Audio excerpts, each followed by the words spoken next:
नमस्कार, हम रिंकू तिवारी दुबई से स्वागत बा आप सबके हमारे चैनल पे। आज आप सबके एगो बहुत ही सुंदर सोहर गीत सुनाओ तनी। अच्छा लगे तो लाइक और कमेंट जरूर करें लोगिन। और अगर चैनल के सब्सक्राइब नहीं की कैले तो कृपया आप सब चैनल के सब्सक्राइब करी कि जब भी हम गाना अपलोड करी तो सबसे पहले नोटिफिकेशन आप सबके मिले। ननदी बसेली दूरी देश पराए घरवा पाहुन हो। ननदी बसेली दूर देश पराए घरवा पाहुन हो। अरे जब राम दीहे होरी लावा नदिया ना बोलाइब हो।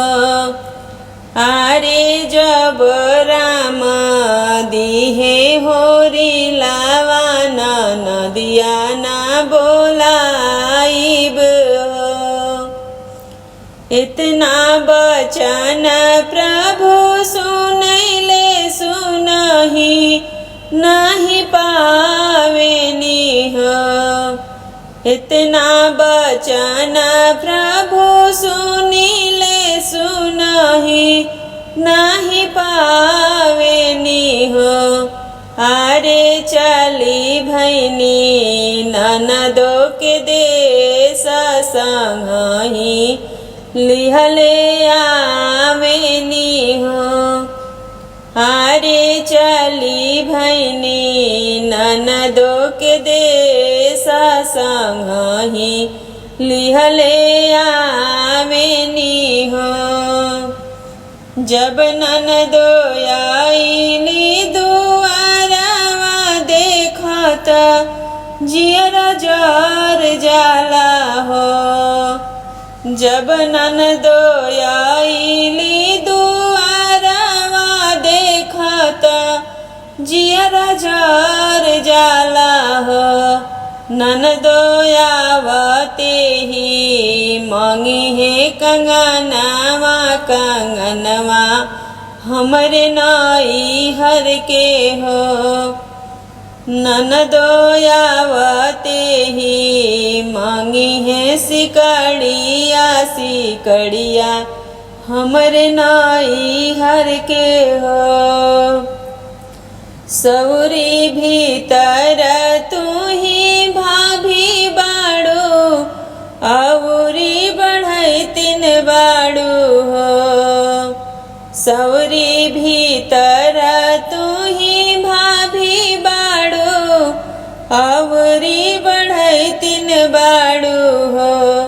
भाभी जब राम दीहे होरी लावा कंगनवा हम बिदैया लेब हो।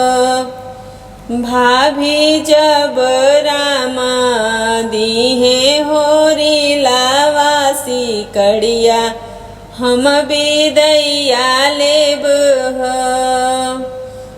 भैला होरी लवाते जी देब नैहर चल जाइबी हो। भैला होरी लाते जी देब नैहर चल जाइबी हो। ननदो नाही देब हाथ के कंगनवा कंगनवा हमरे नाई हर के हो। ननदो नाही देब गलवा के सिकड़ी सिकड़िया हमरे नाई हर के हो। मचिया बैठल तू ही अम्मा बाड़ू सब गुण आगर हो। मचिया बैठल तू ही अम्मा सब गुण आगर हो। अम्मा जनम जनम के साधत भाभी नाही पुरावेली हो।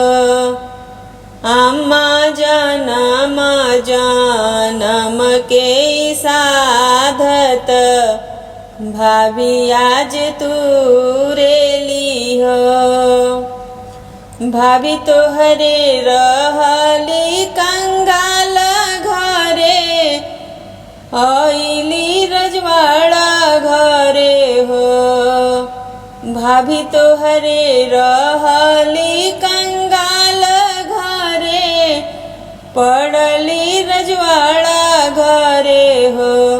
बेटी जनम जनम के साधत, हम ही पुराई भी हो। बेटी जनम जनम के साधत, हम ही पुराई भी हो। हथिया जे देबो हाथी सारवा से, घोड़ा घोड़ा सारवा से हो।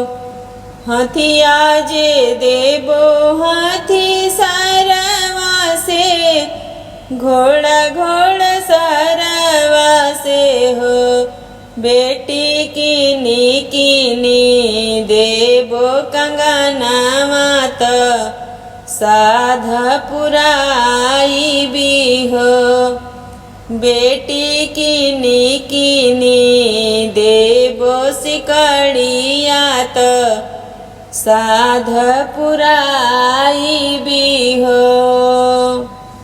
ननदी बसेली दूरी देश पराए, घरवा पाहुन हो। ननदी बसेली दूर देश पराए, घरवा पाहुन हो। आरे जब राम दीहे होरी लावाना, नदिया नहीं बोलाई भी हो।